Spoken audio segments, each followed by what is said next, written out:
जो राहुल गांधी से प्यार करने वाले लोग हैं वो अपने घरों के बाहर, मैं भी कहता हूं वो हमारे नेता हैं, उन्होंने देश की जनता की आवाज को उठाने का काम किया है। अगर मैं अपने घर को भी खाली कर दूंगा राहुल गांधी के लिए, ये देश की जनता जरूर जान रही है कि राहुल गांधी एक सच्चे हैं और सच को दबाया जा रहा है। भारतीय जनता पार्टी वो क्या सरकारी लोग उनके सरकारी बंगले को खाली करेंगे। मैं कहता हूं अगला जो आशियाना राहुल गांधी का होगा वो 7 लोक कल्याण मार्ग का होगा। जो आज देश के प्रधानमंत्री अडानी कल्याण मार्ग बना रखे हैं वो राहुल गांधी का बंगला होगा। आने वाले 2024 में भारतीय जनता पार्टी तमाम ऐसे षड्यंत्रों के जरिए इस देश की जनता को बरगलाने का काम कर रही है। मैं कहता हूं जिस परिवार के लोगों ने देश की आजादी में अपना आनंद भवन दान कर दिया था वो पंडित जवाहरलाल नेहरू ने उनके बंगले को खाली करवा के, राहुल गांधी वो शेर हैं जिन्हें किसी बंगलों की जरूरत नहीं है।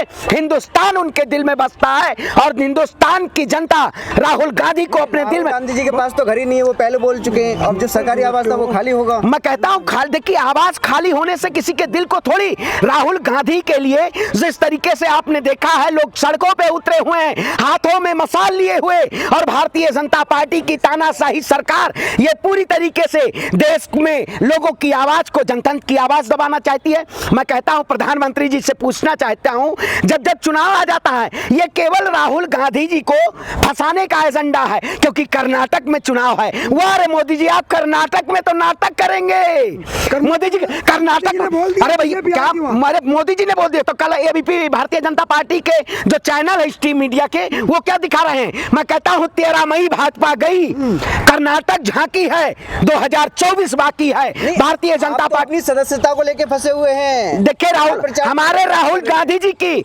उसी कर्नाटक की धरती पे 5 तारीख को रैली है और तमाम कर्नाटक की जनता उनके प्यार और स्वागत के लिए तैयार है। राहुल गांधी वो शेर हैं जो जनता की आवाज को उठाने का काम किए हैं। मैं कहता हूं भगवान श्री राम को 14 बरस का वनवास मिला था, पांडवों को जब महाभारत हो रहा था पूरे देश में पांडवों को भी वनवास मिला था। उन्होंने जाके अपना एक अलग आशियाना बसाने का काम किया था जिसका नाम रखा था इंद्रप्रस्थ। मैं कहता हूं उसके बाद जब 14 बरस के बाद भगवान राम अयोध्या की धरती पे वापस आए थे तब वो महापुरुष बन के आए थे। उनको भगवान की सुनिए, उनको सुनेंगे, उनको भगवान की उपाधि दी गई थी। उसी तरीके से जब राहुल गांधी अपने वनवास को काट के दोबारा सत्ता में आएंगे तो भारतीय जनता पार्टी की उल्टी गिनती शुरू हो जाएगी। बागेश्वर बाबा का प्रधानमंत्री नहीं बन पाएंगे। बागेश्वर बाबा भगवान है क्या? अरे प्रधानमंत्री बागेश्वर बाबा बना रहे हैं देश का। 2014 में मोदी जी को प्रधानमंत्री बागेश्वर बाबा बनाए थे। हाँ बताइए। अरे भैया मैं कहता हूँ भविष्य जो अपना ना लिख पाए, अपने भाई का भविष्य जो ना देख पाए, जो कट्टा लहराए, पिस्टल लहराए, बीड़ी पिए, सिगरेट पिए, पहले बागेश्वर बाबा अपने भाई का भविष्य तय करे, राहुल गांधी का भविष्य न तय करे। राहुल गांधी के साथ जनता खड़ी है। जब सड़कों पे लोग उतरते हैं राहुल गांधी के लिए तब भारतीय जनता पार्टी की पूरी तरीके से प्रशासन हकबका जाती है। मैं कहता हूं कर्नाटक में जिस तरीके से भारतीय जनता पार्टी हार रही है वो पूरी तरीके से लग रहा है कि डगमगाई हुई है भारतीय जनता पार्टी। नेता जेल कब जा रहे हैं? देखिए हमारा नेता को जेल भेज के आप कौन सी रोटी खाना चाहते हैं? कौन सी रोटी? घास को क्या लगता है? देखिए मोदी जी मैं कहते हैं जेल डाल सकते हैं लेकिन जेल की सलाखों से हम नहीं डरने वाले हैं। दम है कितना दमन में तेरे, देख लिया है देखेंगे मोदी जी, जगह है तेरी जेल में कितनी, देख लिया है देखेंगे। इस देश के लोकतंत्र को बचाना है, लोकतंत्र के लिए हम इस लड़ाई को लड़ेंगे और मर्यादा पुरुषोत्तम राम को हम मानने वाले, भगवान शिव को मानने वाले लोग हैं। हम झुकते नहीं हैं, हम डरते नहीं हैं, हम अपनी लड़ाई को लगातार लड़ते रहेंगे। ना भी फायदा लेना चाहते हैं इससे राहुल गांधी जी? ये तो कोर्ट का मामला सारा कुछ नियम कानून से हुआ है। देखिए मैं कहता हूं चुनावी फायदा ये भारतीय जनता पार्टी लेना चाह रही है।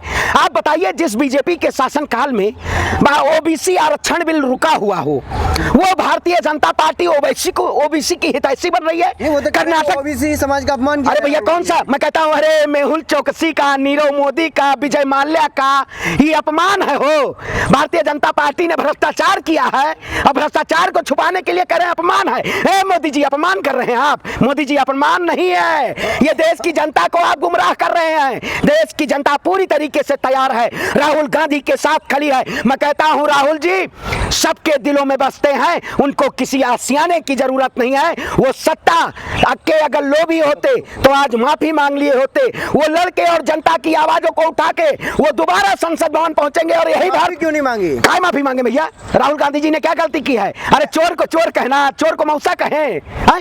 भारतीय जनता पार्टी चाह रही है कि चोर को आप मौसा कह दीजिए या चोर को पापा कह दीजिए, लेकिन चोर को चोरे कहेंगे ना। एक कहावत कही गई है, घर वाले चिल्लाए चोर आया चोर आया, अब घर वाले को ही 2 साल की सजा हो गई। मोदी जी कह रहे अरे भाई मोदी जी चुप रही, अरे ये पत्रकार है मोदी जी, मोदी जी देश है। सारे भ्रष्टाचारी एक साथ हो रहे हैं। अरे भैया तो एडीआर रिपोर्ट उठाइए ना, Bharatiya Janata party ADR report उठाए, साक्षी महाराज के ऊपर, बाबा योगी आदित्यनाथ के ऊपर, सबसे ज्यादा अपराधी उन्हीं के सत्ता में बैठे हुए, अपराध कौन कर रहा है? ये अपराधी लोग हैं, अपराधी प्रवृत्ति के लोग, ये सत्य से परेशान हो जाते हैं। भारतीय जनता पार्टी सत्य को परेशान नहीं कर सकती है, हम सत्य को और अहिंसा को मानने वाले लोग हैं। जब इस देश में मसाले उठेंगी राहुल गांधी के लिए, तब जिस तरीके से भारतीय जनता पार्टी 2014 में अपना डंका बजा के आई थी, उसी तरीके से 2024 में कहते हैं कि मुझे जेल में डालने के लिए काफी सारी साजिशें रची। अच्छा मोदी जी को, हाँ। मोदी जी को जेल में डालने के लिए वाह, कांग्रेस अरे की साजिशें रची। अरे देखिए कांग्रेस ने अगर मोदी जी को जेल में डाल दिया होता ना, अगर तो आज मोदी जी प्रधानमंत्री ना होते। कांग्रेस की देन है कि आज देश का प्रधानमंत्री अनपढ़ है। पूरे देश में जिस तरीके से बैनर और पोस्टर लग रहे हैं कि आपको अनपढ़ प्रधानमंत्री चाहिए या पढ़ा लिखा प्रधानमंत्री चाहिए, लोग नारा लगा रहे हैं मोदी हटाओ देश बचाओ। भारतीय जनता पार्टी इस देश को बेच के तमाम कॉर्पोरेट तंत्र के जेब में और उनके झोले में देश की जनता का पैसा डालना चाहती है। मोदी अडानी चोर हैं, चोर हैं, ये देश की जनता सच्चाई नहीं दबा सकते। देश की जनता, अरे मोदी जी को अनपढ़ कह रहे हो, वो फराटेदारी। अरे कौन सा फराटेदारी नहीं, टेलीप्रॉम्प्टर पे बोलने वाला प्रधानमंत्री जिसको पता ना आज तक मीडिया में कितनी प्रेस कॉन्फ्रेंस किए हैं। मैं कहता हूं है अगर हिम्मत तो राहुल गांधी के साथ एक डिबेट करके देखें देश के प्रधानमंत्री नरेंद्र मोदी जी, आपको और जनता को भी पता चल जाएगा कि कितने पढ़े लिखे। एक कैम्ब्रिज यूनिवर्सिटी से पढ़ा हुआ व्यक्ति उसे संसद से अयोग्य घोषित कर दिया जाता है और एक अनपढ़ प्रधानमंत्री देश की सत्ता चला रहा है। वाह देश का इतना विकास हुआ है। अमृत काल में ऐसी बात है। अरे अमृत काल नहीं है, देश को इन्होंने अमृत के नाम पे देश को जहर घोलने का काम किया है। आए दिन हिंदू मुसलमान के नाम पे, मैं कहता हूं इस देश में जो लोग हिंदू मुसलमान के मुद्दों को भुनाना, भ्रष्टाचारियों पर कार्रवाई को लेकर देश की जनता खुश है। अरे जनता कह रही है मोदी जी रुकना मत। अरे तो भैया उनके वहां जो बंगाल चुनाव में जो था, बंगाल चुनाव में कोकीन वाली उनके बीजेपी की सांसद थी, उनके ऊपर जेल भेजिए भाई, टी राजा को जेल भेजिए, साक्षी महाराज को भेजिए, सेंगर को भेजिए, तमाम ऐसे भारतीय जनता। हिंदू मुस्लिम की देखिए भ्रष्टाचार, सवाल सुनिए, आप हिंदू मुस्लिम की बात कर रहे हैं, लेकिन बनारस में महिलाओं ने राम जी की आरती उतारी है। देखिए मैं कहता हूं ये भारत है, यहाँ सभी संस्कृति और सभी एक धर्म को मानने वाले सभी अपने अपने धर्म को मानते हैं। मेरा धर्म मेरा अभिमान हो सकता है, हिंदू मुसलमान नहीं। और जो लोग हिंदू मुसलमान को देखें वो इंसान नहीं। भारतीय जनता पार्टी इंसानियत के नाम पे आज पूरे देश में लगातार 2014 से पहले मोदी जी कहते हैं हम 2 सीट से 303 तक पहुंचे हैं। उत्तर से दक्षिण तक और पूर्व से पश्चिम तक बीजेपी एकमात्र पैन इंडिया पार्टी है। मैं कहता पैन इंडिया पार्टी है। अरे मोदी जी उत्तर से पूरब तक जा रहे हैं भाग के। मेघालय में देखा सत्ता से बाहर हुए लेकिन फिर भी भ्रष्टाचारियों के साथ सत्ता में बैठे हुए हैं। मोदी जी ने कहा था ना मेघालय का मुख्यमंत्री भ्रष्ट है, उन्हीं भ्रष्टाचारियों के साथ सत्ता में बैठे हैं।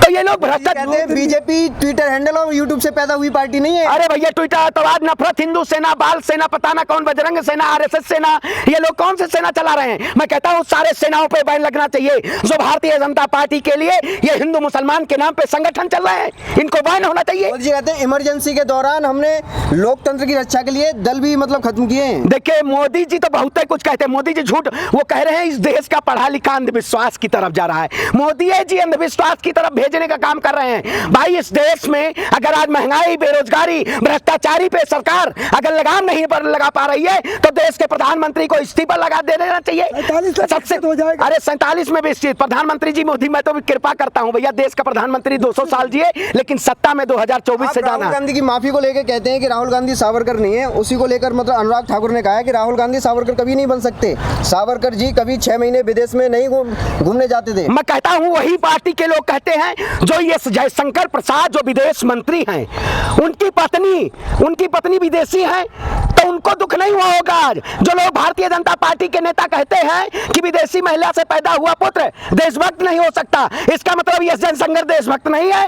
ये भारतीय जनता पार्टी को नहीं दिखाई देता है। उनके बच्चों का अपमान किया है एस जयशंकर जो विदेश मंत्री हैं, देश के प्रधानमंत्री, और उनके नेताओं ने भाजपा के नेताओं का भी अपमान किया है।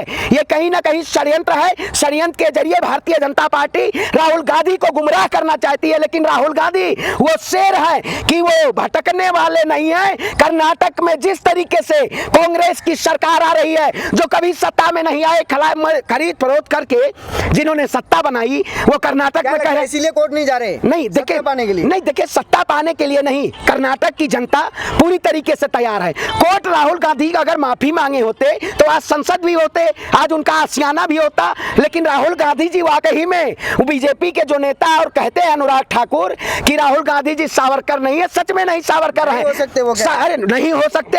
अरे भैया जिन्होंने अंग्रेजों अरे भैया वीर को वीर कह देना, मैं कहता हूँ देश के प्रधानमंत्रियों को कुछ लोग कहते हैं संसार के सबसे बड़े नेता हैं, मतलब आसमानों के मोदी जी कल से नेता होने लगे हैं। आज तो कुछ लोग कह देंगे भैया गर्मी नहीं आई बरसात होने लगी है, ये मोदी जी की देन है, अंधभक्तों का चश्मा नहीं आप छीन सकते। आपको क्यों नफरत है? देखिए मुझे नफरत किसी से नहीं है, मुझे बात रखने का जिस तरीके से इस देश के प्रधानमंत्री ने बहुत सारे वायदों के जरिए इस देश की जनता को गुमराह करने का काम किया है। प्रधानमंत्री जी इस देश के हित के लिए नहीं है, अगर हित के लिए होते तो देश की जनता के साथ खड़े होते। इन्होंने सिर्फ देश की जनता को गुमराह किया है। ऐसी सरकार जो पूरी तरीके से तानाशाही रवैये पे, अमित शाह जी तो पहले ही कह चुके। अरे भैया अमित शाह जी तो दूरबीन भी लगाते थे, दूरबीन से कांग्रेस नहीं दिखेगी। अरे दूरबीन से कहते थे भ्रष्टाचार खत्म हो जाएगा, लेकिन भारतीय जनता पार्टी में सबसे ज्यादा भ्रष्टाचार है।